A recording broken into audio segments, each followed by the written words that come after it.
ओम शान्ति। आज प्यारे बाबाको महावाक्य छ 2078 असोज 20 गते बुधबार, तदनुसार 6-10-2021। प्यारे बाबा सारमा भन्दै हुनुहुन्छ, मिठे बच्चे, यस पुरानो दुनियाँबाट बेहदको बैरागी बन, किनकि बाबाले तिम्रो लागि नयाँ स्वर्गरूपी घर बनाइरहनु भएको छ। बाबा भन्दै हुनुहुन्छ, यो पुरानो दुनियाँबाट बेहदको बैरागी बन, किनकि बाबाले बच्चाहरूको लागि नै नयाँ दुनियाँ स्वर्गरूपी घर बनाउँदै हुनुहुन्छ। त्यसैले यो पुरानो दुनियाँबाट बेहदको बैरागी बन्नु छ। बाबा प्रश्न सोध्दै हुनुहुन्छ, यस अविनाशी रुद्र यज्ञमा कुन कुराको कारणले नै विघ्न पर्छ?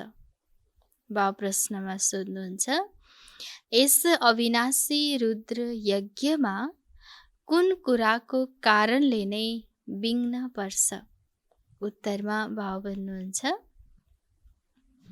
यो शिव बाबाले रच्नु भएको अविनाशी रुद्र यज्ञ हो। यसमा तिमी मनुष्यबाट देवता बन्नको लागि पवित्र बन्छौ, भक्ति आदि छोड्छौ, यस कारण विघ्न पर्छन्। मानिसहरूले भन्छन् शान्ति होस् विनाश नहोस्, तर बाबाले यो रुद्र ज्ञान यज्ञ रच्नु भएको हो नै पुरानो दुनियाँको विनाशको लागि। त्यसपछि नै शान्तिको दुनियाँ आउँछ। बाबा भन्दै हुनुहुन्छ, शिव बाबाले रच्नु भएको यो अविनाशी रुद्र ज्ञान यज्ञ हो र बाबाले मनुष्यबाट देवता बनाउने पुरुषार्थ हरेकलाई गराउँदै हुनुहुन्छ, जसमा हामी हरेकले पवित्र बन्नुपर्छ। मन वचन कर्म वाणी सबै हाम्रो जब पवित्र बन्छ अनि नै हामी नयाँ दुनियाँको लागि योग्य बन्छौँ, देवताको लागि लायक बन्छौँ। भक्ति आदि सबै कुरा छोडे जस्तै नै रहन्छ। त्यसैले बाबा भन्नुहुन्छ, यिनै कुरामा नै विघ्न आउने गर्छ। मानिसहरूले भन्दछन् शान्ति होस् विनाश नहोस्, तर बाबा भन्नुहुन्छ विनाश त हुनु नै छ। विनाश नभइकन शान्तिको दुनियाँ स्थापना हुन सक्दैन। विनाश त हुन्छ नै, अनि नै शान्तिको दुनियाँ आउँदछ। ओम शान्ति। ओम शान्तिको अर्थ बाबाले बच्चाहरूलाई सम्झाउनु भएको छ। अहम आत्माको स्वधर्म हो शान्ति। शान्ति धाममा जानको लागि कुनै पुरुषार्थ गर्नु पर्दैन। आत्मा स्वयं शान्त स्वरूप शान्ति धाममा रहनेवाला हो। यहाँ थोरै समयको लागि शान्ति रहन सक्छ। आत्माले भन्छ, मेरो कर्मेन्द्रियहरूको बाजा थाकेको छ। बाबा भन्नुहुन्छ, आत्मालाई परमधाम जानलाई, शान्तिधाम जानलाई पुरुषार्थ गर्नु पर्दैन। पुरुषार्थ गर्नुपर्छ सुखधाम जानको लागि, जहाँ उच्च पदको प्राप्ति होस्, त्यसको लागि पुरुषार्थ गर्नुपर्छ। आत्मा परमधाममा रहन्जेलसम्म उसले शान्तिको महसुस गर्छ, तर आत्मा सधैँ शान्तिमा परमधाममा रहन त सक्दैन। उसले कर्मको बन्धनमा त आउनै पर्छ, कर्मको खेलमा आउनै पर्छ। र आत्मालाई यो महसुस हुन्छ परमधाममा बसिन्जेल यी कर्मेन्द्रियहरूको बाजा थाकेको छ। त्यसैले केही समय आत्मा परमधाममा रहेको हुन्छ। म आफ्नो स्वधर्ममा टिक्छु, शरीरदेखि अलग हुन्छु, तर कर्म त गर्नु नै छ। शान्तिमा कहाँसम्म बसिरहने? आत्माले भन्छ, म शान्ति देशको निवासी हुँ।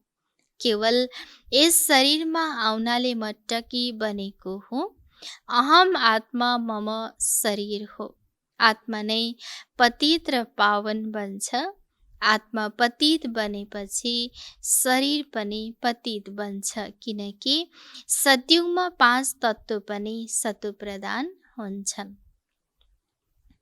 आत्मा पतित बनेपछि शरीर पनि पतित हुन्छ र सत्ययुगमा आत्मा पनि पावन हुन्छ र शरीर पनि पावन मिल्छ र त्यहाँ पुरा तत्त्व पञ्चतत्त्व पनि सत्वप्रधान हुन्छ, पावन हुन्छ। यहाँ 5 तत्त्व तम प्रधान छन्।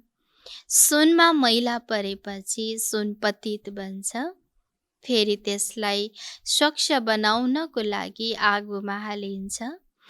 त्यसलाई आगो योग अग्नि भनिँदैन, योग अग्नि पनि हो जसबाट पाप जल्छन्। आत्मालाई पतितबाट पावन बनाउने परमात्मा हुनुहुन्छ। नाम नै एकको हो। बोलाउँछन् हे पतित पावन आउनुहोस्। ड्रामा प्लान अनुसार सबै पति तम प्रधान बन्नु नै छ। यो वृक्ष हो नि, त्यस वृक्षको बीज तल हुन्छ, यसको बीज माथि छ। बाबालाई बोलाउँदा बुद्धि माथि जान्छ, जसबाट तिमीले वर्षा लिइरहेका छौ। बाबा भन्दै हुनुहुन्छ,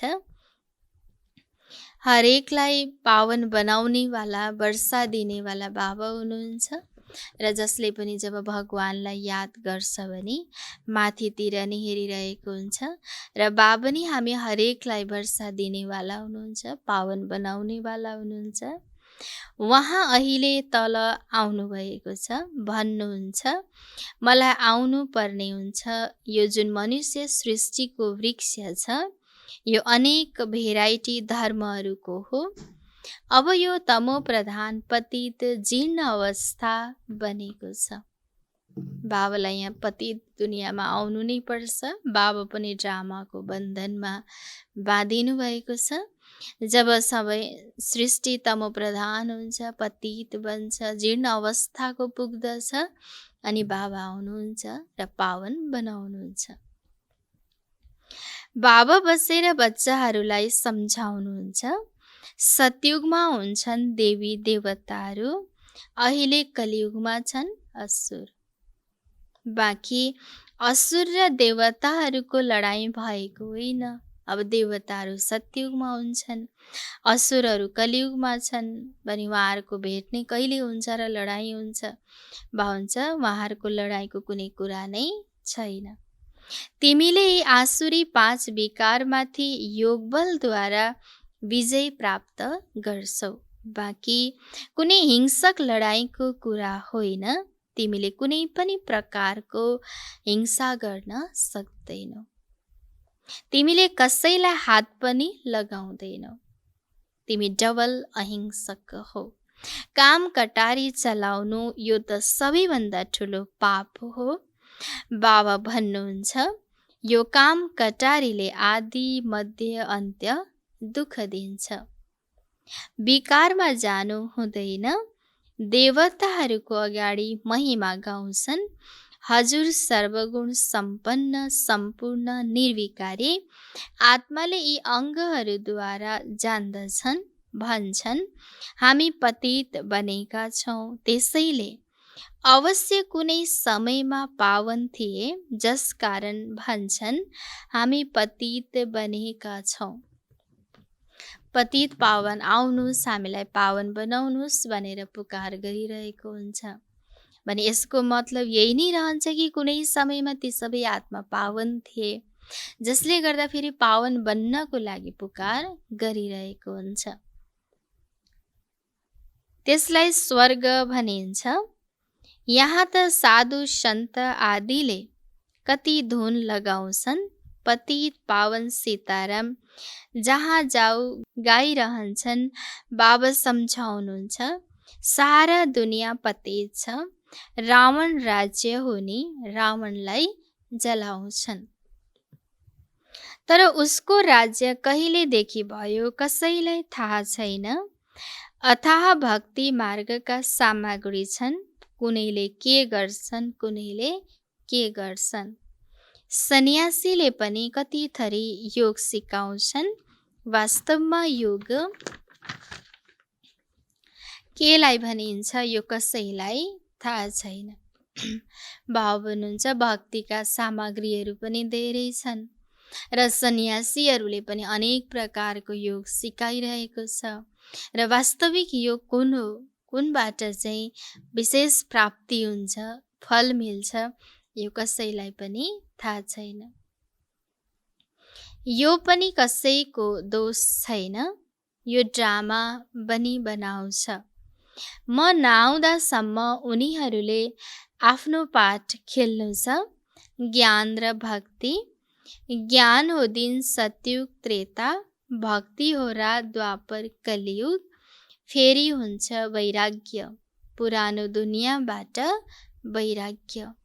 यो हो बेहदको वैराग्य, उनीहरूको हो हदको वैराग्य। तिमीले जानेका छौ, यो पुरानो दुनियाँ अब खत्तम हुनेछ। नयाँ घर बनाउँछन् भने पुरानोसँग वैराग्य आउँछ। अब नयाँ दुनियाँ स्थापन भइरहेको छ, चाँडै नै स्थापन हुनेवाला छ।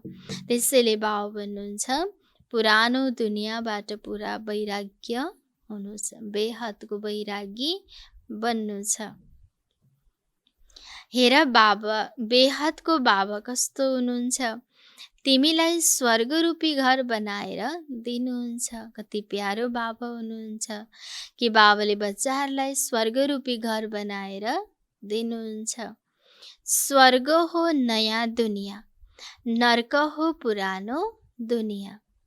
नयाँ सो पुरानो सो फेरि नयाँ बन्छ। नयाँ दुनियाँको आयु कति छ, यो कसैलाई थाहा छैन। अहिले पुरानो दुनियाँमा रहेर हामीले नयाँ बनाउँछौँ। पुरानो कब्रिस्तानमा रहेर हामीले परिस्तान बनाउँछौँ। यही जमुनाको किनार हुन्छ, यसमा महल बन्छन्। यही दिल्ली जमुना नदीको किनारमा हुन्छ। बाँकी यो जो देखाउँछन् पाण्डवहरूको किल्ला थियो, यो सबै ड्रामा प्लान अनुसार अवश्य फेरि पनि बन्छ। जसरी तिमीले यज्ञ, तप, दान आदि गरेका थियौ, यो फेरि पनि गर्नुपर्ने हुन्छ। पहिला शिवको भक्ति गर्छौ, फर्स्ट क्लास मन्दिर बनाउँछौ, त्यसलाई अव्यभिचारी भक्ति भनिन्छ। बाबा भन्नुहुन्छ, अब जसरी तिमीले धेरै दान पुण्य गर्यौ, भक्ति गर्यौ, सुरुमा शिव बाबाको नै भक्ति गरेको छ, धेरै सुन्दर सुन्दर मन्दिरहरू बनायो, भन्छ यो ड्रामा फेरि रिपिट हुन्छ। अहिले तिमी ज्ञान मार्गमा छौ, यो हो अव्यभिचारी ज्ञान। एक शिव बाबासँग नै तिमीले सुन्छौ, जसको पहिला तिमीले भक्ति गर्यौ। त्यति बेला कुनै अरू धर्म हुँदैन, त्यति बेला तिमी धेरै सुखी हुन्छौ। देवता धर्मले धेरै सुख दिन्छ, नाम लिना साथ मुख मिठो हुन्छ। हैन, बाबाले स्वर्गको योग्य बनाउँदै हुन्छ देवता। भने हामी देवता बन्नेवाला आत्मा हो, हामी देवता बन्दैछौँ। रत्न जडित महल बाबाले दिँदै हुनुहुन्छ। यो सुन्ने बित्तिकै, स्मृति गर्ने बित्तिकै बाबा भन्नुहुन्छ, मुखमा मुख मिठो बन्छ। तिमीले एक बाबासँग नै ज्ञान सुन्छौ। बाबा भन्नुहुन्छ, अरू कसैसँग तिमीले ज्ञान नसुन। यो हो तिम्रो अव्यभिचारी ज्ञान। तिमी बेहद बाबाको बनेका छौ। बाबासँग नै वर्षा मिल्छ, नम्बरवार पुरुषार्थ अनुसार। बाबा थोरै समयको लागि साकारमा आउनुभएको छ। भन्नुहुन्छ, मैले तिमी बच्चाहरूलाई नै ज्ञान दिनु छ। मेरो यो स्थायी शरीर होइन, म यिनमा प्रवेश गर्छु। शिव जयन्ती पछि फेरि झट्ट गीता जयन्ती हुन्छ। ज्ञान दिन सुरु गर्नुहुन्छ। यो रुहानी विद्या सुप्रिम रुहले दिइरहनु भएको छ। आज सबैलाई गीता ज्ञान मिलिरहेको छ, रुहानी विद्या मिलिरहेको छ, र यो सुप्रिम टिचरले नै दिनुहुन्छ। बाँकी अरू कसैले पनि यो शिक्षा, यो विद्या दिन सक्दैन। पानीको कुरा होइन। पानीलाई कहाँ ज्ञान भनिन्छ र? ज्ञानद्वारा पतितबाट पावन बनिन्छ। पानीले कहाँ पावन बनिन्छ, नदीहरू त सारा दुनियाँमा छन् नै। यहाँ त ज्ञान सागर बाबा आउनुहुन्छ, यिनमा प्रवेश गरेर ज्ञान सुनाउनुहुन्छ। उनीहरू गौमुखमा जान्छन्। वास्तवमा गौमुख तिमी चैतन्यमा छौ। तिम्रो मुखबाट ज्ञान अमृत निस्कन्छ। बाबाले सबैलाई ती ज्ञानले भरपूर गराउनु भएको छ। अविनाशी ज्ञानद्वारा बाबा भन्नुहुन्छ, तिमी हरेकको मुखबाट ज्ञान अमृत निस्कनु छ र गौमुख भनेको तिमीहरू चैतन्यमा नै छौ र हरेकलाई ज्ञान अमृत सुनाउनु छ। गाईबाट त दुध मिल्छ, पानीको त कुरा नै होइन। यो सबै कुरा बाबा बसेर सम्झाउनुहुन्छ, जो सबैका सद्गति दाता हुनुहुन्छ। अहिले सबै दुर्गतिमा परेका छन्। पहिले तिमी जान्दैनथ्यौ रावणलाई किन जलाउँछन्, अहिले तिमीले जानेका छौ बेहदको विजय दशमी हुनेवाला छ। अब हामी सबैले पनि धेरै समयदेखि रावणलाई जलाउँदै त आयौँ, तर रावणलाई किन जलाइन्छ यो थाहा थिएन। आज त बाबाले ज्ञानको रहस्य सम्झाउनु भएको छ।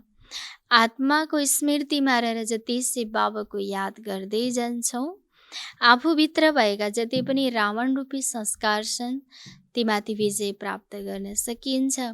जसको यादगारमा नै विजय दशमी मनाइन्छ, विजयको यादगारको रूपमा। यो सारा दुनियाँ टापु हो। रावणको राज्य सारा सृष्टिमा छ। जुन शास्त्रहरूमा छन् बाँदर सेना थिए, बाँदरहरूले पुल बनाए, यी सबै हुन् दन्त कथा। अब बाँदर सेना थिए, बाँदरहरूले पुल बनाए भन्छ, यी सबै दन्त कथा हो। कसरी उनीहरूले पुल बनाउन सक्छ? भक्ति आदि चल्छ। पहिला हुन्छ व्यभिचारी भक्ति, फेरि व्यभिचारी भक्ति। दसैँ, रक्षाबन्धन सबै अहिलेका नै पर्वहरू हुन्। बाबाले आज सबैलाई पवित्रताको प्रतिज्ञा गराउनु भएको छ। पवित्रताको बलद्वारा नै नयाँ सतयुगी दुनियाँ स्थापना हुन्छ र जुन पवित्रताको बलद्वारा नै जब हामी बाबाको याद गर्दै जान्छौँ, योगको बलद्वारा आफूभित्र भएका हरेक नराम्रा चिजहरू, विकारहरूमाथि विजय प्राप्त हुन्छ। जसको यादगारमा विजय दशमी मनाइयो। बाबा यी सबै पर्वहरू आज सङ्गम युगको नै यादगार हो। शिव जयन्ती पछि हुन्छ कृष्ण जयन्ती। अहिले कृष्णपुरी स्थापन भइरहेको छ। आज छ कंसपुरी, भोलि हुन्छ कृष्णपुरी। कंस आसुरी सम्प्रदायलाई भनिन्छ। पाण्डव र कौरवहरूको लडाईँ हुँदै भएको होइन। कृष्णको जन्म हुन्छ सतयुगमा। उनी हुन् प्रथम राजकुमार। विद्यालयमा पढ्न जान्छन्। ठुलो भएपछि राजगद्दीमा बस्छन्। महिमा सारा शिव बाबाको हो, जो पतितहरूलाई पावन बनाउनेवाला हुनुहुन्छ। बाँकी यो रासलीला आदि यो त आपसमा खुसी मनाउँछन्। बाँकी कृष्णले कसैलाई ज्ञान सुनाउन् यो कसरी हुन सक्छ? बाबा भन्नुहुन्छ, भक्ति नगर भनेर कसैलाई मनाही गर्नु छैन। बाबा भन्दै हुनुहुन्छ, भक्ति गर्नु हुँदैन, भक्ति नगर भनेर कसैलाई मनाही गर्नु हुँदैन। आफै छुट्छ। भक्ति छोड्छौँ, विकार छोड्छौँ, यसमा नै हङ्गामा हुन्छ। बाबाले भन्नुभएको छ, मैले रुद्र यज्ञ रच्छु, यसमा आसुरी सम्प्रदायको विघ्न पर्छ। यो हो शिव बाबाको बेहदको यज्ञ, जसबाट मनुष्य देवता बन्छन्। गायन गरिएको छ, ज्ञान यज्ञबाट विनाश ज्वाला प्रकट भयो।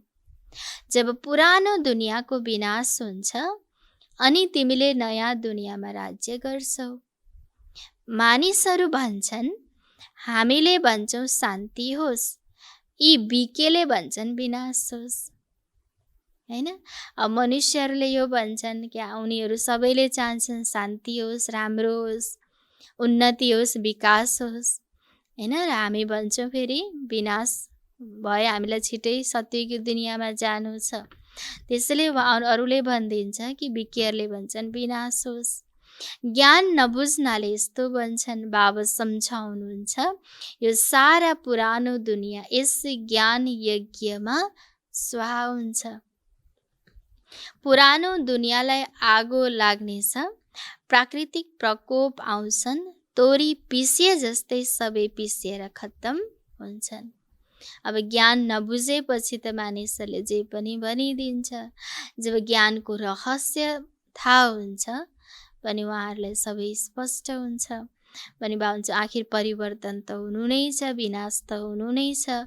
प्राकृतिक प्रकोप आउँछ, तोरी पिसिए जस्तै सबै पिसिनेछन्। बाँकी केही आत्माहरू बच्छन्। आत्मा त विनाशी हो। अब बेहदको होलिका हुनु छ जसमा शरीर सबै खत्तम हुन्छ। बाँकी आत्मा पवित्र बनेर जान्छ।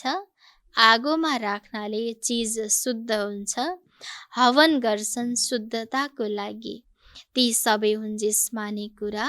अब सारा दुनियाँ स्वाहा हुनेवाला छ। विनाशभन्दा पहिला अवश्य स्थापन हुनुपर्छ।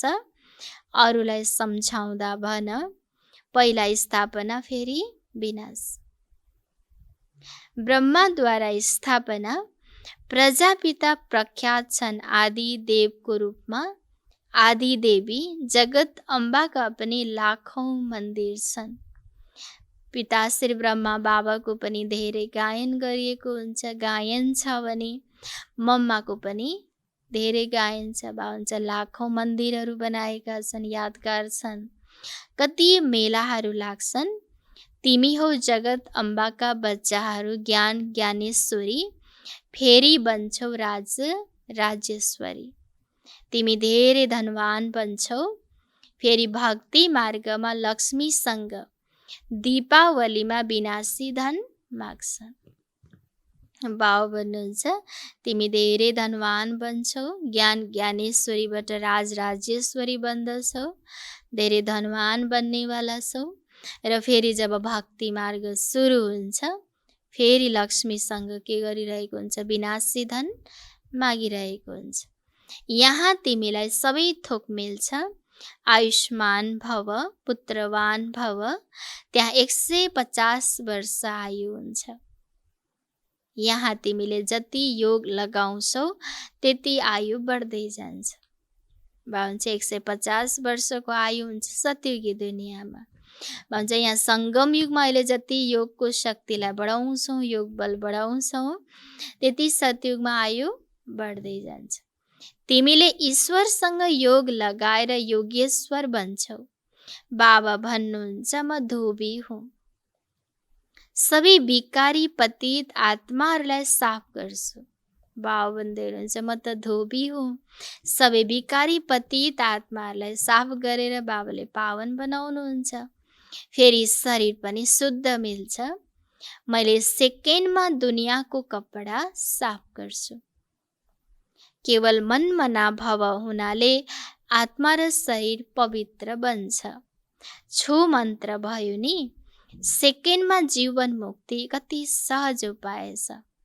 मनमना भवको मन्त्र जपिरहन्छौँ, यो अवस्था बन्छ भने बाबा भन्नुहुन्छ सेकेन्डमा जीवन मुक्ति कति सहज उपाय बाबाले सम्झाउँदै हुनुहुन्छ। हिँड्दा डुल्दा केवल बाबालाई याद गर, अरू कुनै पनि मेहनत गराउनुहुन्न। अब तिम्रो 1 सेकेन्डमा चढ्ती कला हुन्छ। बाबा भन्नुहुन्छ म तिमी बच्चाहरूको सेवक बनेर आएको छु।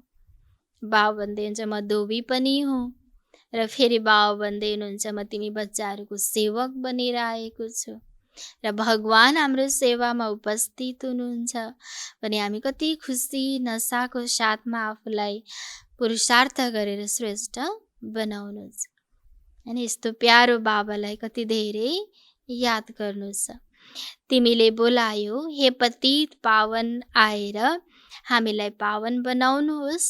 त्यसैले सेवक भए नि तिमी धेरै पतित बन्छौ अनि जोडसँग चिल्लाउँछौ, अब म आएको छु। बाबा भन्दै हुन्छ तिमी धेरै पतित बन्छौ, दुःखी बन्छौ, धेरै जोडले चिल्लाउँछौ, कराउँछौ। बाबा भन्छ अब म आएको छु तिम्रो सबै दुःखलाई मेटाउनको लागि। म कल्प कल्प आएर बच्चाहरूलाई मन्त्र दिन्छु, मलाई याद गर। बाबा भन्दै हुनुहुन्छ म कल्प कल्प आएर बच्चाहरूलाई मन्त्र दिन्छु, मलाई याद गर। मनमना बाबाको अर्थ पनि यही हो। फेरि विष्णुपुरीको मालिक बन्छौ। तिमी आएका छौ विष्णुपुरीको राज्य लिन। रावणपुरी पछि हुन्छ विष्णुपुरी, कंसपुरी पछि कृष्णपुरी। कति सहजै सम्झाइन्छ। बाबा भन्नुहुन्छ यस पुरानो दुनियाँबाट केवल ममत्व मेटाइदेऊ। अब हामीले 84 जन्म पुरा गरिसक्यौँ। यो पुरानो चोला छोडेर हामी जान्छौँ नयाँ दुनियाँमा। यादद्वारा नै तिम्रो पाप काटिन्छ, यति मेहनत गर्नुपर्छ। भन्छ यादद्वारा नै पाप काटिन्छ, त्यसैले यादमा नै मेहनत गर्नु छ, योगको बललाई नै बढ्नु छ, बढाउनु छ। अच्छा, मिठे मिठे सिकिलदे बच्चाहरूप्रति माता पिता बाप दादाको याद प्यार एवं गुड मर्निङ। रूहानी बाबाको रूहानी बच्चाहरूलाई नमस्ते। रूहानी बच्चाहरूको रूहानी बाबालाई गुड मर्निङ, नमस्ते नमस्ते। धारणाको लागि मुख्य सार 1 नम्बरमा छ, मुखबाट सदैव ज्ञान अमृत निकाल्नु छ। ज्ञानद्वारा नै सबैको सद्गति गर्नु छ। एक बाबासँग नै ज्ञान सुन्नु छ, अरूबाट होइन। बाबा भन्दै हुनुहुन्छ मुखबाट सधैँ नै ज्ञान अमृत नै निकाल्नु छ। सधैँ बाबाको ज्ञान नै मुखबाट निस्किएर होस्। ज्ञानद्वारा नै सबैको सद्गति हुन्छ। त्यसैले आफूले पनि ज्ञानको पुरा धारणा गर्नु छ र अरूलाई पनि ज्ञान सम्झाउनु छ, सुनाउनु छ। एक बाबासँग नै हामीले सुन्नु छ, अरूसँग सुन्नु छैन। अरूसँग सुन्दा सुन्दै त हामी आत्मा गिर्दै नै आयो, अझै पतित बन्यो, जडजडीभूत अवस्था बन्यो। पनि बाबा भन्नुहुन्छ अब अरू कसैबाट पनि सुन्नु छैन, एक बाबाबाट नै सुन्छौँ भने नै देवता बन्न सकिन्छ। 2 नम्बर छ, चढ्ती कलामा जानको लागि हिँड्दा डुल्दा बाबालाई याद गर्ने अभ्यास गर्नु छ। यस पुरानो दुनियाँ पुरानो चोलासँग ममत्व मेटाइदिनु छ। बाबा भन्दै हुनुहुन्छ चढ्ती कलामा जानको लागि हिँड्दा डुल्दा जतिखेर पनि बाबाको याद गर्ने अभ्यास गर्नु छ। हर घडी बाबालाई साथमा राख्ने, बाबाको यादमा रहेर हर कार्य गर्ने अभ्यास बनाउनु छ, जसले गर्दा हाम्रो चाँडै नै चढ्ती कला हुनेछ। पुरानो दुनियाँ पुरानो चोलाबाट बेहदको वैरागी बन्नु छ। बाबा भन्नुहुन्छ किनकि तिमी बच्चाहरूको लागि नै मैले नयाँ दुनियाँ स्थापन गर्दैछु, त्यसैले पुरानो दुनियाँ शरीरबाट ममत्व मेटाउनु छ। बाबा आज वरदान दिँदै हुनुहुन्छ एकै रास्ता मार्ग र एकसँग रिस्ता नाता राख्ने सम्पूर्ण फरिस्ता भव। एकै रास्ता मार्ग र एकैसँग रिस्ता नाता राख्ने सम्पूर्ण फरिस्ता भव। विस्तारमा बाबा भन्नुहुन्छ निराकार वा साकार रूपमा बुद्धिको सङ्ग वा रिस्ता एक बाबासँग पक्का हुनुपर्छ अनि फरिस्ता बन्छौ, जसको सर्व सम्बन्ध वा सर्व रिस्ता नाता एकसँग हुन्छ, उनै सदा फरिस्ता हो। जसरी सरकारले बाटोमा बोर्ड लगाउँछ यो बाटो बन्द छ, त्यसै गरी सबै बाटो बन्द गरिदेऊ अनि बुद्धिको भड्काइ छुट्छ। बापदादाको यही आदेश छ, पहिला सबै बाटो बन्द गर यसरी सहज फरिस्ता बन्छौ। स्लोगनमा बाउ भन्दै हुनुहुन्छ, सदा सेवाको उमङ्ग उत्साहमा रहनु यही मायाबाट सेफ्टीको साधन हो। स्लोगनमा बाउ भन्दै हुनुहुन्छ, सदा सेवाको उमङ्ग उत्साहमा रहनु यही मायाबाट सेफ्टीको साधन हो। मातेश्वरी जी का अनमोल महावाक्य, निरन्तर ईश्वरीय यादको बैठक। अहिले जब परमात्माको यादमा बस्छौ, त्यसरी बस्नुको मतलब के हो? हामी केवल परमात्माको यादमा बस्ने मात्र होइन, आफ्नो ईश्वरीय याद त निरन्तर हिँड्दा डुल्दा हर समय गर्नुपर्छ र याद पनि त्यस वस्तुको रहन्छ जसको परिचय हुन्छ। त्यसको नाम रूप के हो? यदि हामीले भन्छौँ ईश्वर नाम रूपदेखि न्यारा हुनुहुन्छ, त्यसो भए कुन रूपको याद गर्ने? यदि कसैले भन्छ ईश्वर सर्वव्यापी हुनुहुन्छ भने उहाँको व्यापकता सर्वत्र हुने भयो भने याद के को गर्ने? यदि याद शब्द हो भने यादको रूप पनि होला। यादको मतलब हो एक याद गर्नेवाला अर्को जसको याद गर्छौँ, त्यसो हो भने अवश्य याद गरिनेवाला ऊभन्दा पृथक हुनुपर्छ। तब त ईश्वर सर्वव्यापी हुनु भएन। यदि कसैले हामी आत्माहरू परमात्माका अंश हौँ भन्छ भने के परमात्मा पनि टुक्रा टुक्रा हुनुहुन्छ? त्यसो हो भने परमात्मा सर्वव्यापी हुनु भएन। उहाँको याद पनि विनाशी भयो। तर मानिसहरूले यो कुरा जान्दैनन्। परमात्मा अविनाशी हुनुहुन्छ। हामी उहाँ अविनाशी परमपिता परमात्माका सन्तान आत्माहरू पनि अविनाशी हौँ। त्यसैले हामी वंश भयौँ न कि अंश। अब यो ज्ञान सबैलाई हुनुपर्छ, जुन परमात्मा स्वयं आएर हामी बच्चाहरूलाई दिनुहुन्छ। हामी बच्चाहरूप्रति परमात्माका महावाक्य छन्, प्यारा बच्चाहरू, म जो हुँ जस्तो हुँ त्यस रूपलाई याद गर्नाले तिमीले अवश्य पनि मलाई प्राप्त गर्छौ। यदि म दुःख सुख देखे न्यारा पिता पनि सर्वव्यापी हुने हो भने फेरि खेलमा सुख दुःख हुँदैन। त्यसैले म सर्वव्यापी छैन, म पनि आत्माहरू सदृश्य आत्मा हुँ। तर सर्व आत्माहरूको भन्दा मेरो गुण परम अर्थात् श्रेष्ठ छ।